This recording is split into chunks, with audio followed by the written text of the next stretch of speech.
आज आपण सोलापूर जिल्ह्यातील माढा तालुक्यात आद्य पांडुरंगाचे विठ्ठल मंदिर, या विठ्ठल मंदिरामध्ये आलो असताना जिल्हा परिषद प्राथमिक शाळा भांगेवस्ती यांच्याकडून खूप सुंदर देखावा सादर करण्यात आला। हे सर्व संत चोखोबांच्या वारीमध्ये सामील झाले आणि साक्षात पांडुरंगानं आपल्या भक्ताचं कसं रक्षण करावं, आपल्या भक्ताचं कसं म्हणजे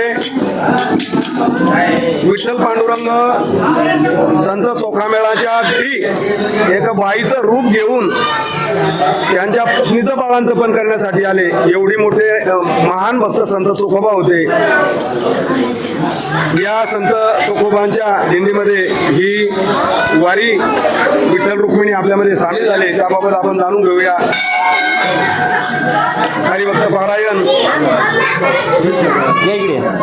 गोपाल महाराज राजे जाधव यांच्याकडून। जय हरी महाराज। जय हरी।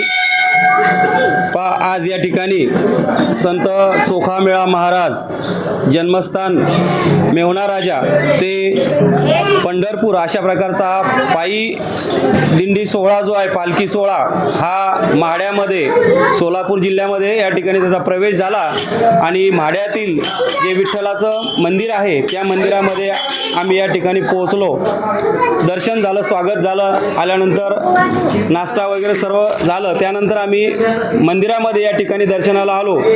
दर्शनाला आल्यानंतर या ठिकाणी खरोखरच या भांगेवाडी शाळेतील भांगेवस्ती म्हाडा या शाळेतील विद्यार्थ्यांनी खरोखरच अतिशय सुंदर असं या पालखीचं चित्रण या ठिकाणी हुबेहूब या ठिकाणी उभं केलेलं आहे आणि आमच्या हे जे बालवारकरी आहेत या बालवारकऱ्यांनी विठ्ठलाचा असेल, पांडुरंगाचा असेल, त्याचबरोबर तेथील सर्व वारकऱ्यांच्या वेशामध्ये टाळ मृदंगासह हे वारकरी आपल्या शिक्षकासह शिक्षिकेसह या ठिकाणी पोहोचलेले आहेत आणि खरोखर आम्हाला दिंडीमध्ये अनेक अनुभव आले, परंतु त्यामध्ये सर्वात चांगला अनुभव जर कोणता आला असेल तर या कोवळ्या मनावर अशा प्रकारच्या या वारकरी संप्रदायाचे विचार कोरणाऱ्या आमच्या शिक्षकांनी त्यांना या ठिकाणी या वेशामध्ये आणून खऱ्या अर्थानं या ठिकाणी हे जे विद्यार्थी आहेत यांच्या आयुष्यभरामध्ये अशा प्रकारची आठवण राहील अशा प्रकारचं हे चित्रण या ठिकाणी एक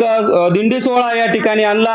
या संत चोखामेळा पालखी सोहळ्याच्या सर्व वारकऱ्यांच्या वतीनं मी त्यांचं या ठिकाणी या मुलांचं अभिनंदन करतो, त्याचबरोबर सर्व शिक्षकांचं देखील या ठिकाणी अभिनंदन करतो। जय हरी। खूप सुंदर संकल्पना आपला महाराष्ट्र सध्या विठ्ठलमय झालेला आहे, तर आपल्या ही वारकरी जी परंपरा आहे ती तशीच पुढे चालू ठेवण्यासाठी लहानपणापासून त्यांच्यावर असे संस्कार व्हायला हवेत, त्यासाठी आम्ही हे दिंडीचं आयोजन केलेलं आहे।